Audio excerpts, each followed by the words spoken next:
जय हिंद। देखते हैं हिंदुस्तान न्यूज़पेपर से आज डिक्टेशन लिखेंगे शीत का प्रकोप। तो आप सभी रेडी रहेंगे। इससे पहले मैगज़ीन जो हिंदुस्तान है दैनिक जागरण पेपर से संपादकीय अपलोड कर दिया गया है। पहले भी अपलोड होता था और रामधारी गुप्ता का भी अपलोड है। डिस्क्रिप्शन बॉक्स में लिंक मिलेगा या प्लेलिस्ट में जाकर वहाँ से देख सकते हैं। तो यहाँ पे लिख सकते हैं उसका डिक्टेशन।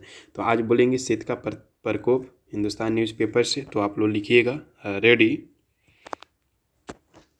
स्टार्ट। उत्तर भारत के एक बड़े इलाके में शीतलहर की स्थिति है। श्रीनगर में तापमान -5 डिग्री पर चल रहा है तो शिमला में बर्फबारी की स्थिति है। पंजाब और हरियाणा के साथ दिल्ली भी कोहरे की चादर ओढ़े ठिठुर रही है। लखनऊ में तापमान 6 डिग्री सेल्सियस के आसपास महसूस हो रहा है तो पटना और रांची में भी न्यूनतम तापमान 10 डिग्री के नीचे ही है। पिछले 4 दिनों से ठंड में इजाफा हुआ है और कई इलाकों में तो सूर्य दर्शन दुर्लभ है और जिन जगहों पर सूर्य दिखा भी है वहाँ हवा चल रही है। बादलों की भी आवाजाही है।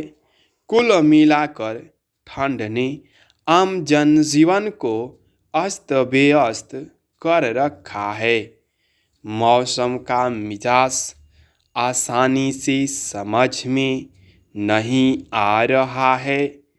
मौसम विज्ञान विभाग ने जो भविष्यवाणी की है वह भी बहुत स्पष्ट नहीं है। यह कह देना ही पर्याप्त नहीं कि आने वाले कुछ दिनों में ठंड से राहत मिलेगी। यह भी अनुमान है कि आगामी 2 दिन तक ठंड का प्रकोप जारी रहेगा।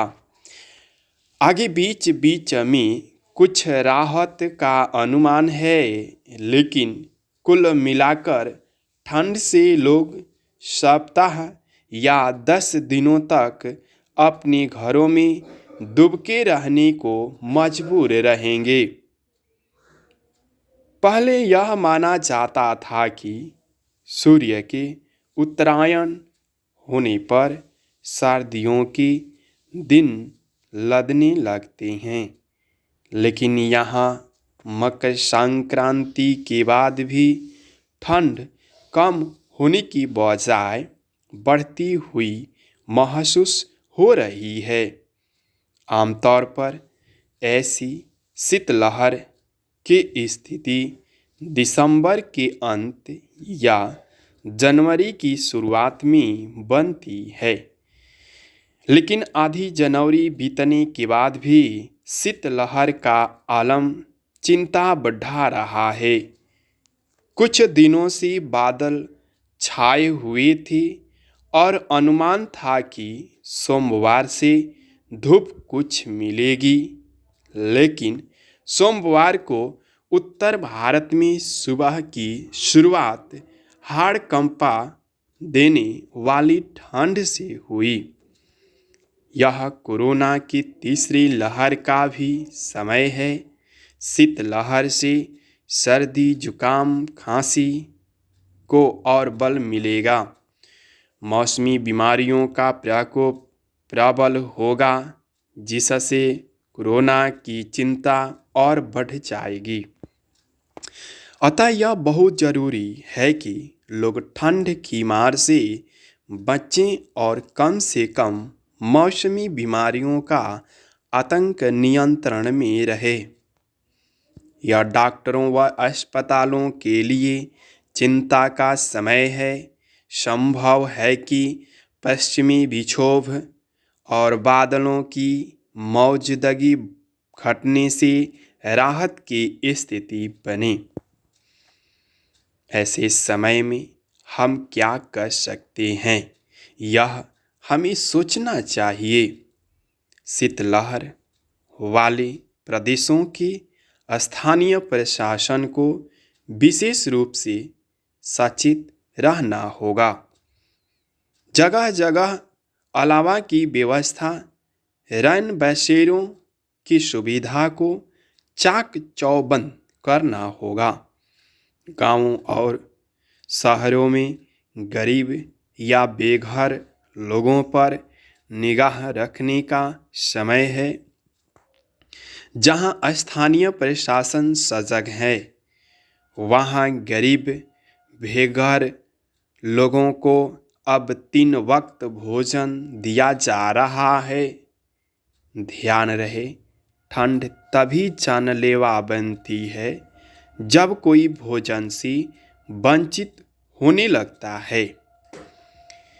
स्थानीय निकाय, स्थानीय प्रतिनिधि, पंचायतों को पूरी तरह से सजग रहना चाहिए कि शीतलहर में किसी की जान न जाए। यह यथोचित शारीरिक दूरी रखते हुए सामाजिकता निभाने का समय है। दूसरी ओर संभव है कि यह जलवायु परिवर्तन का असर हो, लेकिन ज़्यादा चिंता प्रदूषण को लेकर है। हमारी महानगरों में हवा की गुणवत्ता अभी भी बहुत खराब है।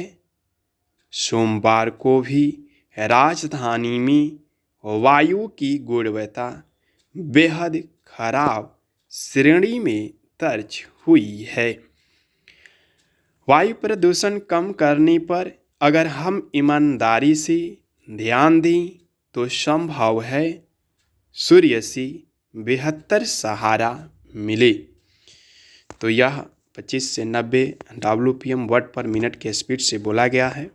इसका PDF आप लोग को डिस्क्रिप्शन बॉक्स में मिलेगा। टेलीग्राम लिंक से जुड़ जाएंगे और ये PDF डाल दिया गया है टेलीग्राम में, वहाँ से ज्वाइन कर लेंगे और डाउनलोड करके वर्ड को प्रैक्टिस करेंगे। ज़्यादातर जो भी वर्ड डिफ़िकल्ट होते हैं उसको प्रैक्टिस करके ही लिखेंगे आप लोग। तो हमें आई होप वीडियो समझ में आया होगा और डिक्टेशन लिखने में आसानी आपको मिलता होगा। नेक्स्ट मैगज़ीन या डिक्टेशन के लिए चैनल पर बने रहें। धन्यवाद। जय हिंद।